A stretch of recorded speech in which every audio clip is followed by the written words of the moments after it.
rekan jiwa muda, Posko Aspirasi Podcast Corner atau disingkat Popcorn merupakan podcast yang membahas mengenai konten-konten menarik yang terkini mengenai hal-hal seputar dunia kenotariatan. Menjelang Kongres luar biasa, episode kali ini akan membicarakan mengenai anggaran dasar dan anggaran rumah tangga Ikatan Notaris Indonesia bersama narasumber abang saya, Abang Zulkifli Harahap, yang merupakan notaris di Jakarta Selatan, yang sekarang menjabat menjadi Dewan Kehormatan Wilayah Jakarta dan salah satu tim perumus perubahan kode etik notaris. Selamat malam. Selamat malam. Hai rekan jiwa muda. Ketemu kita di Popcorn Podcast Corner, Aspirasi Podcast Corner. Bang Jul, selamat malam Bang Jul. Selamat ketemu Kang lagi. Asep. Sebentar lagi kita akan hajatan besar di organisasi kita, yaitu Ikatan Notaris Indonesia, yaitu dengan akan diselenggarakannya Kongres luar biasa di Pekanbaru tanggal 14 sampai 16 Juni 2021. Banyak hal-hal yang akan dibahas, salah satunya adalah perubahan anggaran dasar, anggaran rumah tangga, dan kode etik. Kira-kira Bang Jul, apakah ada yang urgent? Apakah anggaran dasar sangat urgent untuk dirubah untuk keadaan saat ini? Ya, memang saat ini anggaran dasar itu karena kemajuan teknologi lah gitu kan. Karena kemajuan teknologi banyak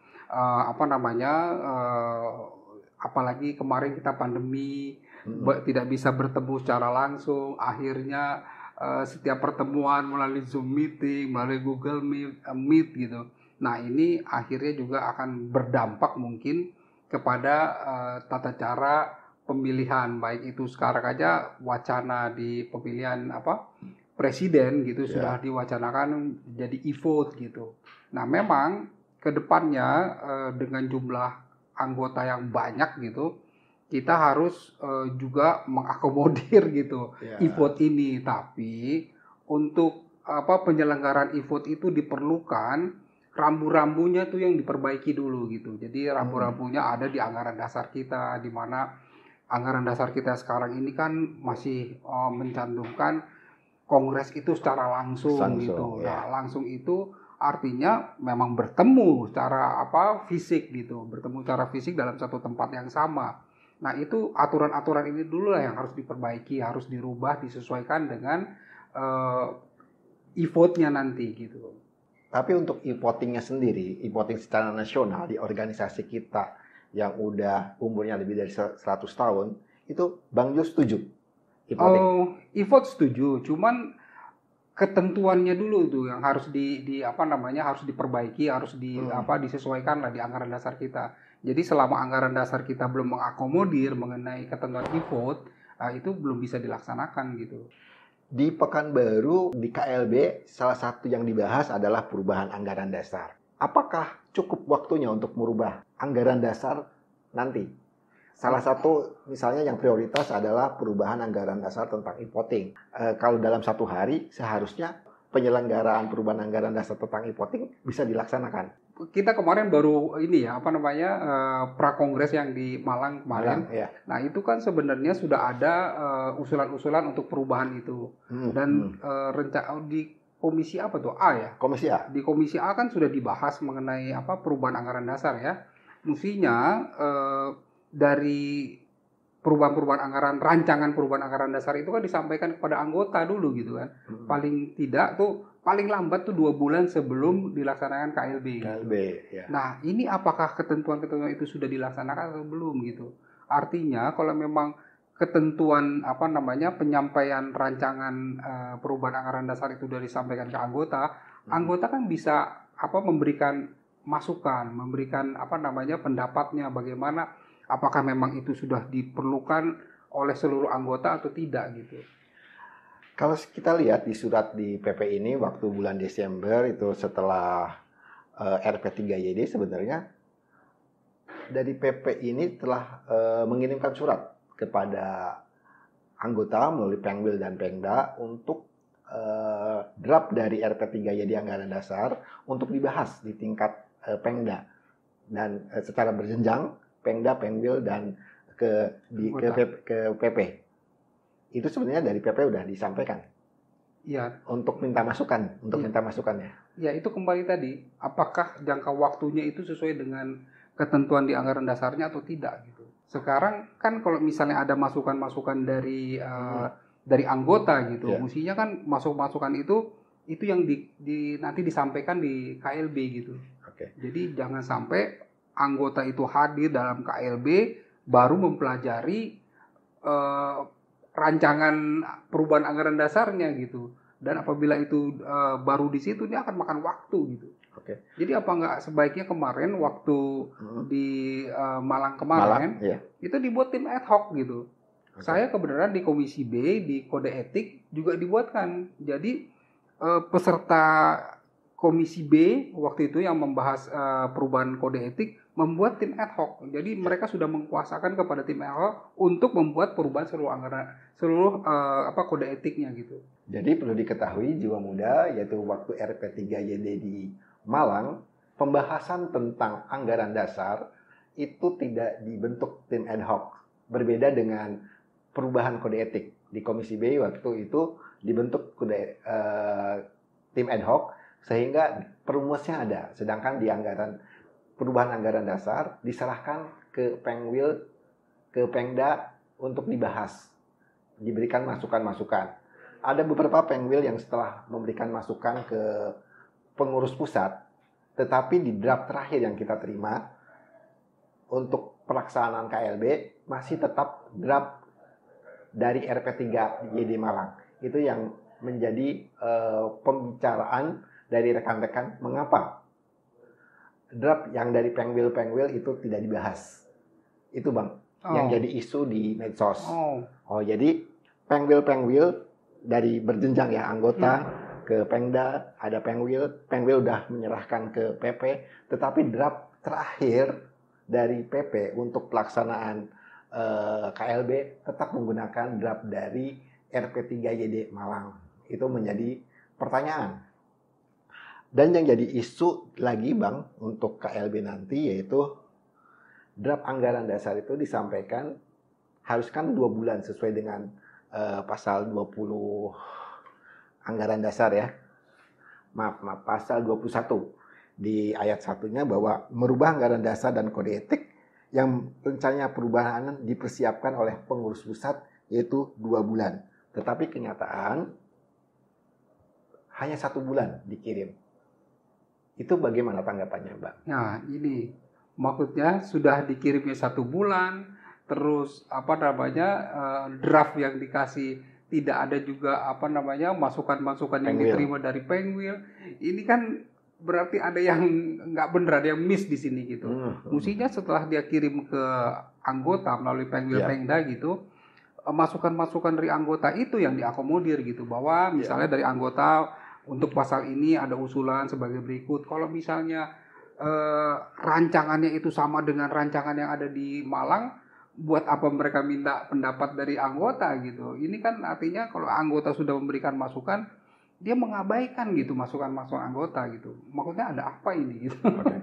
Tapi mungkin juga Bang, karena mungkin dari tiap Pengwil itu banyak usulan.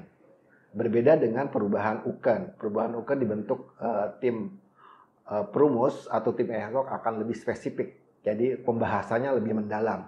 Sedangkan untuk perubahan anggaran dasar tidak dibentuk ad hoc, sehingga banyak sekali masukan-masukan. Mungkin dari PP itu tidak ada waktu ya, sehingga yang diserahkan kepada anggota 1 bulan sebelumnya itu adalah draft masih RP3YD. Itu akan menjadi perbincangan di medsos mengenai hal tersebut ya Bang. Terus yang paling ini lagi tentang e-voting. Misalnya anggaran dasar karena waktu dalam 1 hari nggak mungkin dirubah. Apakah dengan tidak merubah tapi di anggaran rumah tangga e-voting masuk di e-voting nasional karena secara elektronik kan bisa. Apakah tanpa merubah anggaran dasar hanya merubah anggaran rumah tangga diperbolehkan nggak pelaksanaan e-voting nasional? Sebenarnya anggaran dasar itu kan menjelaskan hal-hal yang belum cukup diatur di anggaran dasar gitu. Yeah. Jadi sebenarnya anggaran rumah tangga itu adalah pelaksanaan dari anggaran rumah tangga itu adalah pelaksanaan dari anggaran dasarnya gitu. Yeah. Di anggaran dasar yang nggak ada gimana dia mau menjalankan ketentuan di anggaran rumah tangga gitu. Mestinya memang anggaran rumah tangga dulu yang dikuatkan gitu. Ini Anggaran dasar. ya, di anggaran dasarnya itu yang harus dikuatkan dulu, baru pelaksanaan-pelaksanaannya dibikinlah di anggaran rumah tangga, diperluas lagi, diperjelas lagi gitu di anggaran rumah tangganya gitu. Nah, sekarang ini anggaran dasarnya tidak dirubah, tapi cantolan di anggaran rumah tangganya kemana gitu. Gitu. Iya. Terus tanggapan Abang tentang peserta kongres nih Bang, apakah ini merupakan antusias untuk mengikuti KLB itu kemungkinan lebih dari 2.000 orang? Apakah ini anggota sekarang lebih peduli atau karena ada sesuatu datang ke Pekanbaru? Tanggapannya? Ini memang ini adalah siklus 3 tahunan nih. 3 tahun. Nah, ini siklus 3 tahunan. Setiap ada pemilihan ketua yang baru gitu atau bakal calon ketua, ini selalu begini gitu. Jadi antusiasnya itu karena hal-hal tertentu gitu. Beda dengan misalnya kalau sudah nanti terpilih ketua ada RP3Y atau apa, pesertanya nggak akan sampai ribuan gitu. Ya. Soalnya untuk KLB 2015 di Banten itu hanya 800, di bawah 1.000. Sedangkan ini KLB di Pekanbaru ini pesertanya dapat informasi udah lebih dari 2.000. Ini animo dari para anggota sangat besar sekali. Oke. Salah satu yang mau dibahas di dalam KLB Riau adalah tentang perubahan kode etik. Apa sih Bang yang menjadi alasan kode etik notaris disempurnakan? Oh ya, kemarin itu di Komisi B kita ingin menyempurnakan seluruh ketentuan anggaran dasar, di mana anggaran dasar kode etik. Kode etik ya. Kode etik yang terakhir itu di 2015 kalau nggak 15 ya Banten di 2015. Jadi kesini ini media sosial sudah begitu jauh maju gitu, di mana sikap dan perilaku notaris itu banyak juga terkait dengan media sosial gitu. Nah, ini yang kita perdalam lagi, kita perbaiki lagi di kode etiknya itu gitu. Jadi bagaimana kita bermedia sosial yang baik terhadap notaris, bagaimana pencantuman misalnya status-status di WA, terus yang perilaku notaris di media sosial gitu. Ini akan kalau dia tidak benar dalam bermedia sosial artinya merendahkan harkat martabat notaris juga gitu. Jadi banyak penekanannya ke media sosial memang. Jadi sekarang kode etik juga akan masuk ke elektronik ya Bang ya, akan ya. menjangkau ke elektronik. Ya. Misalnya kalau seorang notaris tanda tangan sama seorang selebriti, itu diatur nggak sih Bang nanti di rancangan itu? Diatur. Jadi bagaimana kita bersikap dalam melaksanakan tugas jabatan dengan dikaitkan dengan media sosialnya gitu. Jadi apabila kita RUPS, terus ada di foto bahwa kita sedang RUPS, terus disebarkan ke media sosial, lah itu juga dianggap sebagai suatu pelanggaran. Oh, dipoto di balihonya aja.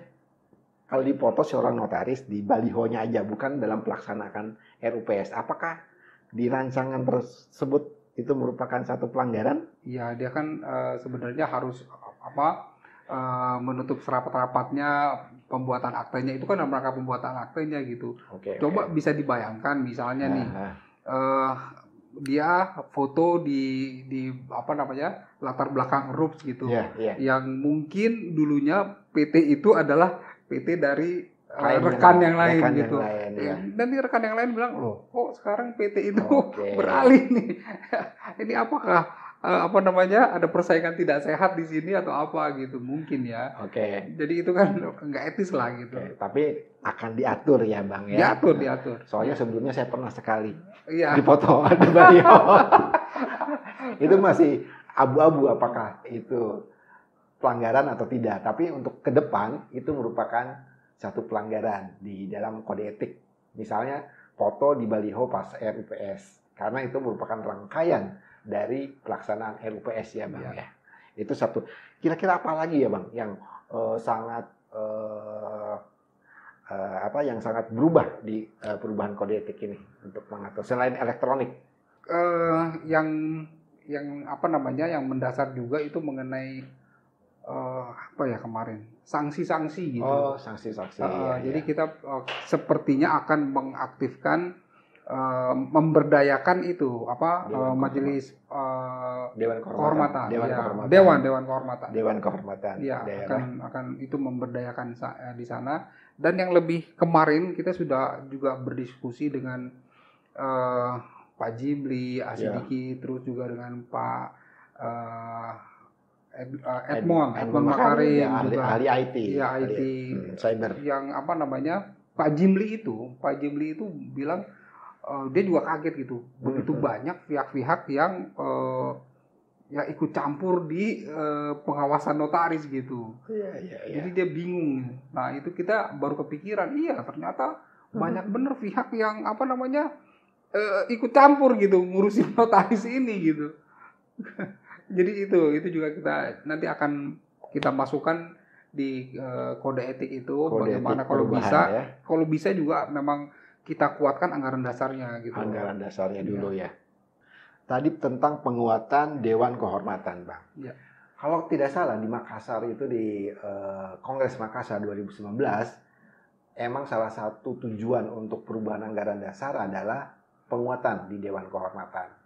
Tetapi di RP3YD akan dibahas semua. Itu aja ambivalen. Yang satu di Kongres suruh diminta untuk memperkuat Dewan Kehormatan, di salah satu sisi RP3YD dibahas semua. Itu tanggapan Abang? Nah itu artinya gini, apa namanya, perintahnya Kongres gitu kan. Yeah. Penguatan sebenarnya Dewan Kehormatan Pusat kan, ya Dewan DKP kan. Nah ini kok tiba-tiba sekarang jadi meluas ke seluruh gitu, ke seluruh anggaran dasarnya. Itu juga bisa dipertanyakan apakah memang ini sudah merupakan keinginan dari seluruh anggota atau memang kehendak dari apa namanya orang-orang tertentu saja yang ingin apa namanya supaya nanti Kongres yang ke depan ini lebih cepat, lebih gampang gitu. Tapi tidak sesuai dengan amanah dari Kongres sebelumnya gitu. Tetapi terus terang untuk terdapat dua versi tentang amanah Kongres di Makassar. Ada yang bilang perubahan seluruhnya, ada yang bilang perubahan penguatan dari Dewan Kehormatan. Kita sendiri belum pernah lihat hasil dari presidium tanda tangan sebenarnya yang mana. Apakah betul itu adalah perubahan seluruh anggaran dasar atau hanya penguatan di Dewan Kehormatan. Itu merupakan PR bagi kita semua bahwa kalau setiap kongres itu tugasnya dari PP itu akan semua putusan itu kita bisa lihat di websitenya ya. Semua orang tahu. Sekarang aja karena tidak dibukukan mungkin putusan-putusan kongres ternyata terdapat dua versi. Versi yang satu A, yang satu B itu sangat berlainan ya. Oke, isu sekarang yang sangat menarik hari seminggu ini ya, yaitu tentang pencabutan tentang pengukuhan Pak Widi Handoko sebagai Ketua Wilayah INI Jawa Tengah. Tanggapannya, Bang? Iya ini emang agak mengejutkan ini. Ya, ini mestinya sih menurut saya surat seperti ini menjadikan suasana KLB nanti tuh jadi nggak nyaman gitu. Karena mestinya sekarang udah bukan kita tutup mata, sudah ada pengkubu-kubuan gitu. Ini timnya ini timnya itu, yang ini timnya yang ini gitu kan. Ditambah lagi seperti ini, perpecahannya tuh jadi makin nggak jelas gitu. Mestinya dibikin guyup lah gitu, dibikin tenang, dibikin nyaman gitu. Kalau seperti ini kan saya rasa ini pasti akan berkelanjutan nih, bahkan panjang ini gitu. Iya, panjang. Gitu. Itu sebenarnya bisa tidak sih pengurus wilayah dibekukan atau dicabut karena itu kan kewenangan dari Kongres wilayah ya, Komperwil ya. Nanti ada Komperwilum. Ini pencabutannya oleh PP. Yang saya tahu bahwa untuk pencabutan itu ada di kewenangan dari Komperwilum, bukan di pengurus pusat. Iya, ini juga dilema ini gitu. Iya. Karena Pak Prof Dr. Widi ini dia kan dipilih oleh anggota gitu, dipilih oleh anggota di Jawa Tengah gitu. Nah, memang di anggaran dasar itu dia harus dilantik oleh pengurus pusat. Nah, pelantikan. Iya. Apakah dengan dicabutnya pengukuhan dan pengesahan kalau tulisannya Saudara Dr. Widi Handoko ini selaku pengurus wilayah Jawa Tengah ini periode 2019-2022, apakah berarti PP itu mengkebiri suara-suara atau hak suara dari anggota di Pengwil Jawa Tengah gitu. Ya. Apakah bisa seperti itu gitu? Ya. Nah, ini akibatnya apa gitu? Apakah dengan dicabutnya pengukuhan dan pengesahan selaku ketua pengurus wilayah akan digantikan oleh nomor urut 2 dalam pemilihan yang lalu atau gimana gitu? Mekanismenya belum diatur, nggak ada gitu. Dan saya juga nggak ngerti apakah ketentuan anggaran dasar ada gitu yang bisa mencabut ini gitu. Ya. Ini yang perlu dipelajari dan di anggaran dasar saya juga belum pernah lihat. Nah, ini akan berbuntut panjang. Iya, oke. Terakhir doa Abang untuk pelaksanaan KLB gimana, Bang? Ya, semoga sih harapan. Iya, semoga KLB ini berjalan lancar, terpilih pemimpin ketua umum yang fresh lah gitu. KLB belum milih. Iya, nanti KLB nanti. Kalau KLB ini kan hanya menghitung berapa yang akan jadi caketum kan, dari baca ketum jadi calon ketua umum gitu. Nanti, mudah-mudahan anggota itu sudah wawasannya sudah terbuka bagus, baik gitu. Jadi dia bisa memilih calon-calon ketua umum yang akan mengayomi seluruh anggotanya dan kita berorganisasi, kita bergaul di ikatan notaris itu yang nyaman lah gitu. Jangan jangan seperti ini. Wah, ini bahaya nih. Malah bisa jadi bumerang ya. Bumerang. Jadi api di sayang. Padahal kita rasanya sih kemarin tuh udah agak enak gitu. Jadi akan banyak sekarang yang bilang gitu, kok auranya kita mau ke Pekanbaru nggak enak nih gitu. Jadi ada suasana seperti ini nih. Ini yang nggak tahu ya, kalau memang belum daftar mungkin dia nggak jadi daftar gitu. Tapi kalau sudah daftar apa boleh buat. Dan mahal pula kontribusinya. Tadi harapan dan doa terhadap KLB. Sekarang harapan terhadap calon pemimpin nanti. Di Ikatan Notaris Indonesia kita ketahui bahwa anggota udah hampir mencapai 20.000 lebih ya, Bang. Harapannya gimana? Harapannya calon ketua nanti. Ya, mudah-mudahan calon ketua umum yang nanti itu yang bisa mengayomi, bisa dekat dengan anggotanya gitu, dan bisa memikirkan bagaimana jabatan notaris ini itu menjadi jadi kebanggaan kita gitu.